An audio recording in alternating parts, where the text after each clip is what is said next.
Welcome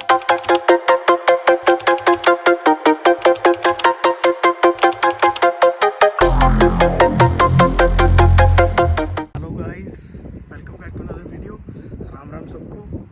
तो आज है सैटरडे, आज यूनिवर्सिटी का तो ऑफ है, तो आज सोचा थोड़ा पास वाले पार्क में चलते हैं आज और एक वीडियो बनाते हैं। तो आपको पास का व्यू दिखा दूँ एक बार। सो गाइज़, आज की हमारी वीडियो बहुत इंपॉर्टेंट होने वाली है। So this video is regarding immigration question and answers, interviews. बहुत सारे स्टूडेंट्स के, जो कोई भी इंडिया से यूके आ रहा है, पाकिस्तान से कहीं से भी आ रहा है, तो उनका मेन कंसर्न ये रहता है कि एयरपोर्ट पे वो क्या क्या क्वेश्चन आंसर पूछते हैं, इमिग्रेशन क्या होती है।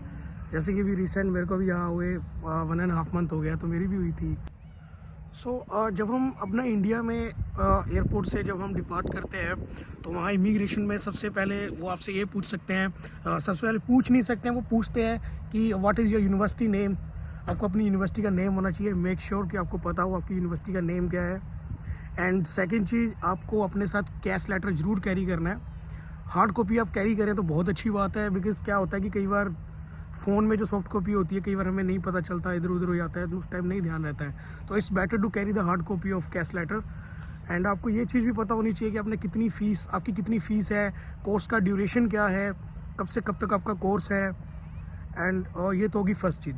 सेकेंड चीज़ जो कि बहुत इंपॉर्टेंट है, वो है रिगार्डिंग अकोमोडेशन। वो आपसे ये भी पूछेंगे कि आप वहाँ पे कैसे रहोगे, तो आपको ये चीज़ ज़रूर पता होनी चाहिए। तो गाइज़, मेक श्योर कि जब आपका एडमिशन हो जाए, आप अपनी अकोमोडेशन बुक करवा लें, B it private B it student accommodation, तो आपको पता होना चाहिए। और दूसरी चीज़, जो आप स्टूडेंट अकोमोडेशन बुक करवाओगे, उसकी रिसिप्ट या कुछ भी XYZ उसके रिगार्डिंग जो भी आपने पेमेंट करी, वो आपके पास ज़रूर होना चाहिए। और उसका प्रूफ भी पूछते हैं कि वेयर यू गोना रिसाइड, तो वो चीज़ आपके पास ज़रूर होनी चाहिए, दूसरी चीज़।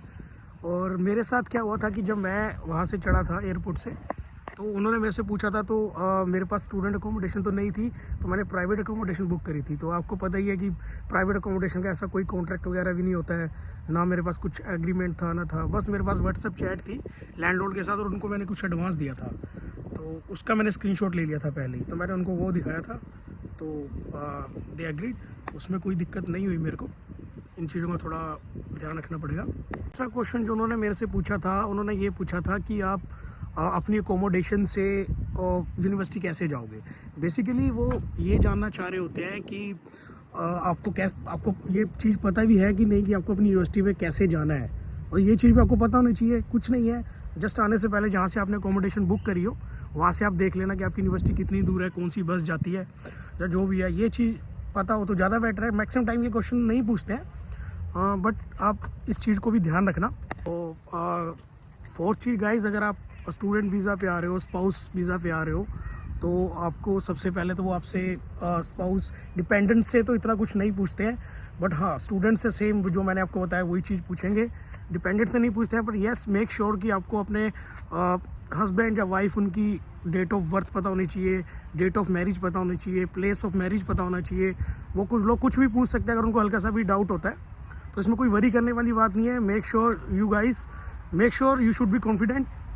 तो इतना कोई बहुत बड़ी कोई बात नहीं है, इतना कोई कंसर्न वाली बात भी नहीं। अब क्या हो गया कि जैसे मैं दिल्ली एयरपोर्ट से निकला था, दिल्ली एयरपोर्ट से, तो वहाँ पे कुछ ज़्यादा क्वेश्चनिंग करते हैं, तो कुछ नहीं है, आपको कॉन्फिडेंट रहना है। लैंग्वेज बैरियर की कोई बात नहीं, जस्ट बेसिक इंग्लिश है। अगर वो हिंदी में पूछ रहे हैं तो आपको हिंदी में जवाब देना है, इंग्लिश में पूछ रहे हैं तो आपको बेसिक हिंदी में ही जवाब देना है। ऐसी कोई घबराने वाली बात नहीं है। और सबसे इम्पोर्टेंट चीज़, जिस चीज़ का आपको ध्यान रखना है कि गाइज़, अगर आपकी यूनिवर्सिटी लंदन में है तो मेक श्योर कि आप लंदन एयरपोर्ट पे ही उतरें, हीथ्रो एयरपोर्ट पे। और अगर आपकी यूनिवर्सिटी बर्मिंघम में है तो आप बर्मिंघम एयरपोर्ट पे उतरें। जैसे कि मान लो कि अगर आपकी यूनिवर्सिटी बर्मिंघम में है और आप हीथ्रो एयरपोर्ट पे उतर रहे हो, तो वो आपसे ये पूछेंगे कि आपकी यूनिवर्सिटी तो बर्मिंघम में है, आप यहाँ पे क्यों उतरे हो। तो ये थोड़ा सा वहाँ पे चैलेंजिंग हो जाता है। उसमें भी आपके पास आप जवाब दे सकते हो। मान लो कि अगर आपको कोई वहाँ पे रिलेटिव है, आप उन्हें बोल सकते हैं कि यहाँ मेरे रिलेटिव हैं, वो आएंगे मेरे को पिक करने, या कुछ भी हो। मेक श्योर कि अगर ऐसा कोई केस होता है तो आपके पास जो भी आपको कोई रिलेटिव हो, वाइफ, ब्रदर, कोई भी हो, उसका आपके पास कॉन्टैक्ट नंबर हो, आपका कॉन्टैक्ट नंबर भी पूछ सकते हैं। तो according to my personal experience, मेरी यूनिवर्सिटी बर्मिंघम में थी, तो मैं बर्मिंघम में ही उतरा था। कुछ इशू हो गया था, वो भी मैं आप लोगों से जरूर डिस्कस करूँगा। उस चीज़ का भी आपको बहुत ध्यान रखना है कि जब मेरे साथ भी एक दिक्कत हो गई थी वहाँ से, मतलब जब मैं अपना दिल्ली एयरपोर्ट से चला था, तो तो वो चीज़ का मैं ज़रूर बोलूँगा। कई बार हम लोग उन चीज़ों का ध्यान नहीं रहते हैं। लास्ट टाइम में जब हम टिकट वगैरह बुक करवाते हैं उन चीज़ों का हम ध्यान नहीं रखते हैं, तो उस चीज़ का भी ध्यान रखना वो मैं आगे डिस्कस करूँगा। अभी फ़िलहाल हम यही डिस्कस कर लेते हैं। तो गाइज़ यही सारे पॉइंट है। देखो, इससे कोई घबराने वाली इसमें कोई बात नहीं है। आपको घबराने की कोई ज़रूरत नहीं है कि यार मेरे को इंग्लिश नहीं आती है, यार पता नहीं क्या पूछ लेंगे, ऐसा कुछ भी नहीं है। नॉर्मल क्वेश्चन आंसर्स हैं। मान लो अगर आप यूके में लैंड करते हो तो कई बार क्या होता है कि उन लोगों का एक्सेंट समझ नहीं आता है कि वो क्या बोल रहे हैं, तो आप उनको फिर बोल सकते हो can you please repeat the question, और वो लोग बहुत हम्बल होते हैं, कोई दिक्कत नहीं होती। वो दोबारा उस चीज़ को बता सकते हैं कि मैं ये पूछ रहा हूँ आपसे। तो घबराने की कोई बात नहीं है गाइस, बहुत ही सिंपल क्वेश्चन आंसरिंग होती है। बहुत लोग मैंने देखा है यूट्यूब पे बहुत डराते हैं कि डिपोर्ट कर देते हैं, ये है वो है। सिंपल जो मैंने आपको बताया है, इन चीज़ों को आपको ध्यान रखना है गाइस। ये तो थे हमारे question and answers, immigration interview question and answer जो मैंने आप लोगों से कवर कर दिए हैं। बस इन चीज़ों का ही आपको ध्यान रखना है और घबराने की कोई बात नहीं गाइस, बहुत ही सिंपल क्वेश्चन एंड आंसरिंग होती है, ठीक है। हाँ, जिस चीज़ की मैं आपको बता रहा था कि जो मेरे साथ इश्यू हो गया था दिल्ली एयरपोर्ट से, उस चीज़ से मैं आपके साथ जरूर डिस्कस करता हूँ। क्या हुआ था कि मेरे पास मैंने टिकट बुक करवाई थी, खुद से बुक करवाई थी मैंने, और मेरे पास यूनिवर्सिटी में इनरोल होने के लिए 7 डेज़ बचे थे।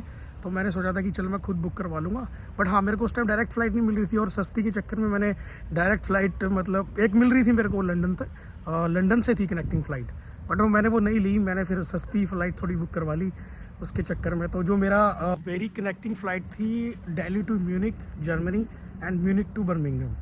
सो इस चीज़ का मुझे पता नहीं था कि ट्रांजिट वीज़ा की क्या रिक्वायरमेंट होती है, because as per the rule क्या होता है कि जब तक आप, अगर आपकी कनेक्टिंग फ़्लाइट भी है, जब तक आप एयरपोर्ट से बाहर नहीं जा रहे हैं, आपको ट्रांजिट वीज़ा की ज़रूरत नहीं पड़ती है। इसी चीज़ का भी मुझे भी इसी चीज़ का यही था कि ट्रांजिट वीज़ा की रिक्वायरमेंट नहीं होगी, क्योंकि मेरा टर्मिनल भी सेम था जो कनेक्टिंग फ़्लाइट वाला था। जब हम लोग दिल्ली एयरपोर्ट से चढ़े तो लाइन में हम लगे हुए थे, तो उन्होंने नॉर्मली टिकट देखी, पासपोर्ट चेक करा, तो उन्होंने पूछा कि आपके पास शेंगन वीज़ा है जो कि यूरोप के लिए चाहिए। तो मैंने बोला कि नहीं है हमारे पास तो शेंगन वीज़ा। तो उन्होंने थोड़ी देर चेक करने के बाद बोला कि सर आप इस फ़्लाइट से नहीं जा सकते हैं क्योंकि आपके पास ट्रांजिट वीज़ा नहीं है। तो मैंने उनको वहाँ पे बोला कि ट्रांजिट वीज़ा की रिक्वायरमेंट तो तब होती है कि जब हमारा टर्मिनल चेंज हो रहा है, जब हम एयरपोर्ट से बाहर जा रहे हैं। तो उन्होंने बोला नहीं sir, as per the rule Europe में आप कहीं भी अगर आप जा रहे हैं तो आपको ट्रांजिट वीज़ा की रिक्वायरमेंट है।